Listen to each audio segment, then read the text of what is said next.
Live from Nasdaq's global headquarters in Lower Manhattan, this is Nasdaq Advisory Live, brought to you by Nasdaq Corporate Solutions. Shareholder analyses, comprehensive views of trading and investor activity, and how best to manage your investor relations outreach. Today's topic is targeting. And joining me is Alana Basova, Senior Analyst with the targeting team at Nasdaq Corporate Solutions. Alana, thank you so much for joining us today. Happy to be here. So let's kick off by having you provide our viewers with a brief overview on what targeting is. Sure. So as a targeting team, we're all about updating our clients on what the buy side is doing and thinking. So you can think about it this way. So our surveillance counterparts track down the actual trades, right? Right. While we care about the underlying motivation and the driving forces behind the trading activity and behind what the buy side is thinking. So surveillance is all about what has happened, while we care about why and also how this information can be leveraged in order to assist IROs in prioritizing their resources, monetary and time as well, and making sure they get in front of the most appropriate money managers out there. Okay, great. That's a very helpful overview. And I would imagine that in the last 2 months, you've seen interesting reactions from both the buy side and your clients on what's happening in the new administration. What's the buy side's perspective coming out of the Trump administration? So we've been getting a lot of messages, different messages from the buy side, obviously. But there seems to be this underlying uncertainty that is ever present. For example, Seth Klarman, who runs Balpus Group out of Boston, he thinks that the market has been overly optimistic, concentrating too much on the positive things, such as stimulus tax cuts, potential benefits of that, while ignoring ramifications of things like protectionist trade policies, which historically have proven to not really work. So while we're still uncertain what he will do with his own investments at this time, it seems to be pretty apparent that he's going to stay more on the cautious side. Okay. Also, David Eisvert of T. Rowe, he's been commenting that we should take a more conservative approach to reacting to the president's tweets and messages.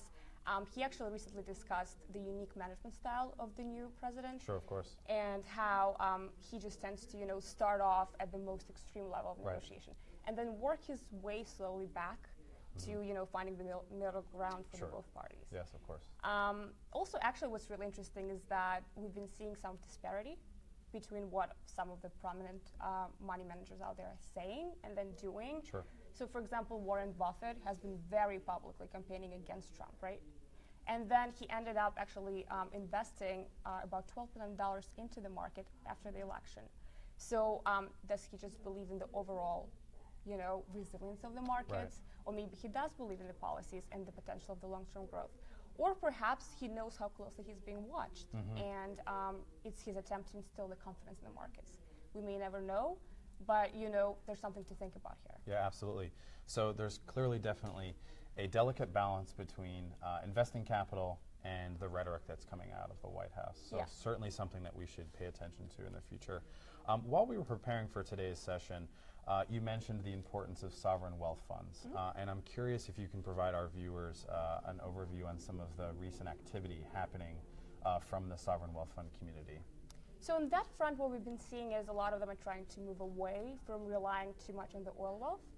And it seems like a lot of capital being reallocated towards the private investments and the real estate.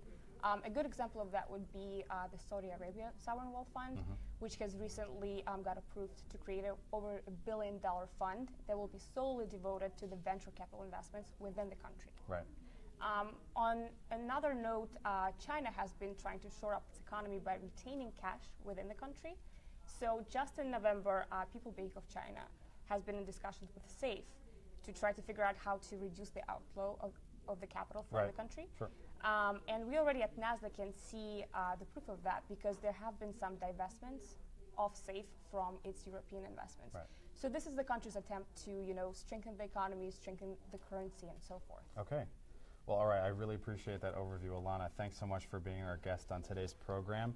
For those of you watching who are from the investor relations community, if you have further questions or interest in targeting, feel free to reach out to our team at Nasdaq Corporate Solutions by visiting our website at business.nasdaq.com. And you can always follow us on Twitter at MyCorpSolutions. We look forward to seeing you back here on next week's program, where we're going to dig deep into the 13 F filings that came out last week. Until then, have a great weekend, and we'll look forward to seeing you back next week. Thanks so much for joining us today.